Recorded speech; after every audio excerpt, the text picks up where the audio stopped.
everybody, welcome back to Sunny Shield Gardens, and in today's video I'm going to do a little tour of our patio area, which is right off of our deck. And if you had tuned in last week, you would have seen a full tour of the deck and how I decorated it on a budget. So coming off of the deck, it's hard to believe that just 4 years ago this whole area was nothing but grass. We did have a flower bed here and this flower bed here. This raised flower bed was much smaller. I'll put a picture up here of what it looked like. But this area was very hard to mow. It had a big hump in the center of it, so we had to excavate the ground out a little bit when we decided to put in this patio area. And this really has become a main focal point of the gardens. It's a straight view from the driveway. So when you pull in, this patio area is the main event. This is what you see, and people get out of their vehicles and they just want to come and look at this area. And it really has become one of my most favorite areas in the garden. So I'm going to take you around, give you a quick little tour of how the patio area is looking in the month of June. And I do want to call out, I know we don't have the fountain set up yet. We still have the cord hanging.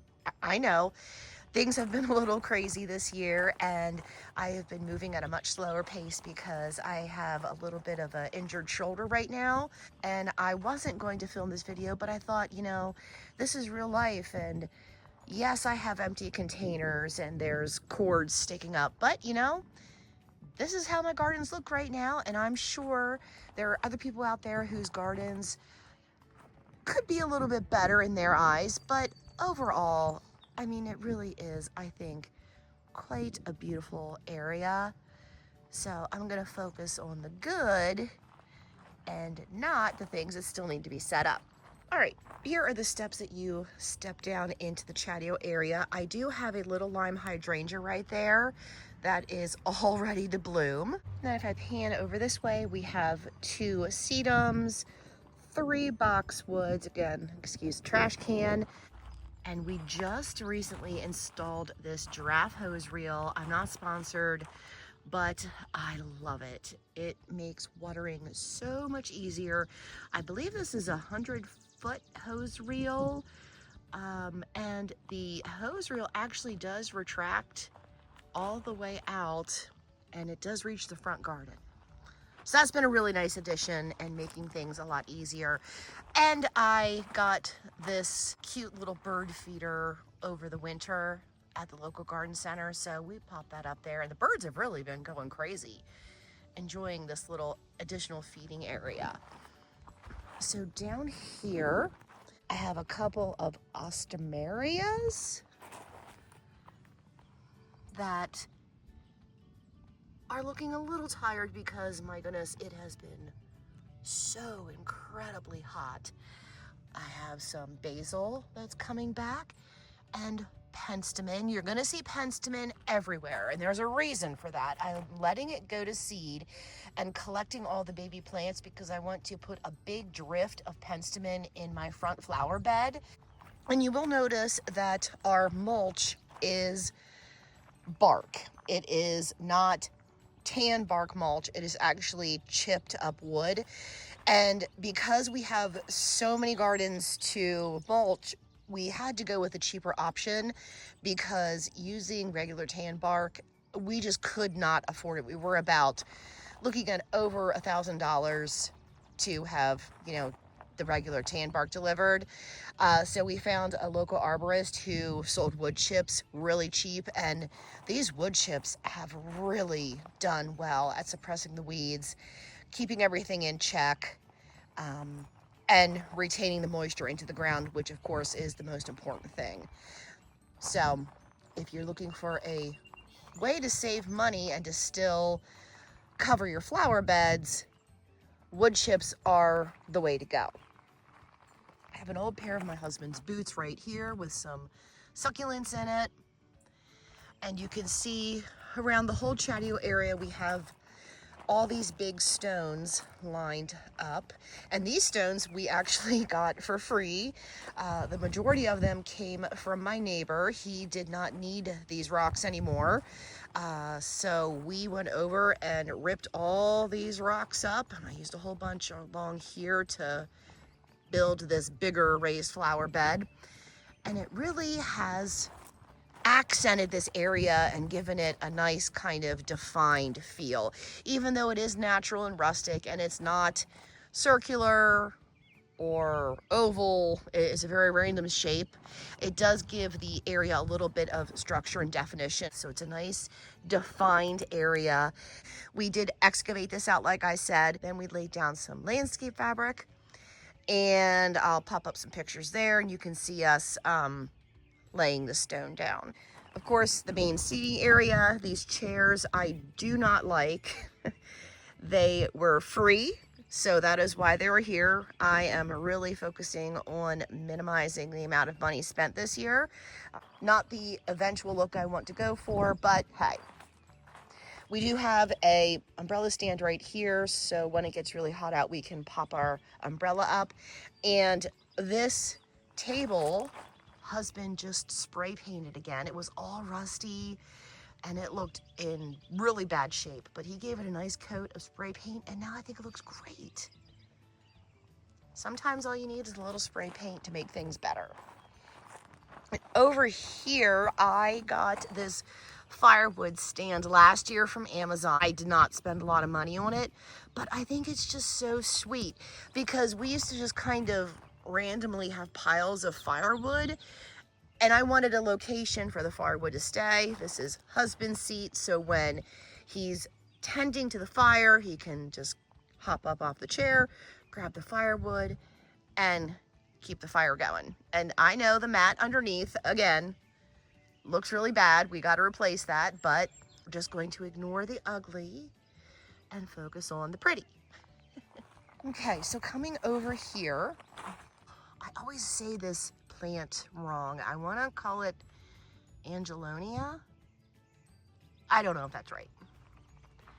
But then here are the steps, and we had these little paver stones as part of this retaining wall. We had some extra stones that we had down at the bottom of the property, so I just grabbed these stones when we were putting in this patio area so we could have a little defined step up into the grass.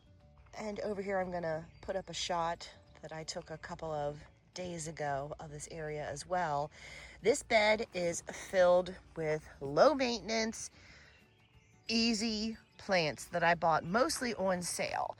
Every year I do like to add just a little pop of color with some sort of annual, but for the most part, this bed is all perennials that come back, and each year they get bigger and better. I can divide them as needed, and most of these plants, like I said, I did buy on deep discount. So the first year there might not have even been blooms on these plants when I bought them, but when you buy your plants on sale, that's how you save a lot of money, especially when you're trying to fill up a big space like I was trying to do in this area a couple years ago. So you can see we have a couple of different textures and colors and variation, and that's what gives your garden interest when you have all those things combined. And also repetition. Penstemon. This penstemon is going to be staying. But then over here is a whole bunch of penstemon seedlings that I'm letting grow on. It's a great repetition of the same color dotted here and there and everywhere, and it really pulls everything together. I even have some penstemon over there as well. Coneflower, this is something that I bought from seed years and years and years and years ago. It's about ready to go into bloom. Some sedum. I do have a random rose that's growing. I don't know what the rose is going to be. I have no idea where it came from. So we will see, but I'm going to let that grow on, and if I like it, I will transplant it into a better location. And then we have snow in summer. Now it looks pretty rough right now, but what I'm gonna do actually tomorrow morning is I'm gonna come through with my shears and I'm just gonna pop all the dead seed heads off, and it's going to allow this silvery blue color to shine through. The seed heads just make it look a little icky, but you can see right here I have a little bit of flowers left. And then we have some, what is it, peach firefly yarrow? I have 3 of these, and these I know I got on sale, and I got them just for a couple dollars a piece because I bought them after they had gone into bloom. The garden center cut them back, and then once they're not in bloom, they're harder to sell, so that's when the garden center will put it down in the deep discount section. And so I got 3 yarrows, and again, this is something that in about 2 more years I'll be able to dig up, divide, and I can double the amount of yarrow. It's really a great way to expand your garden by dividing your perennials.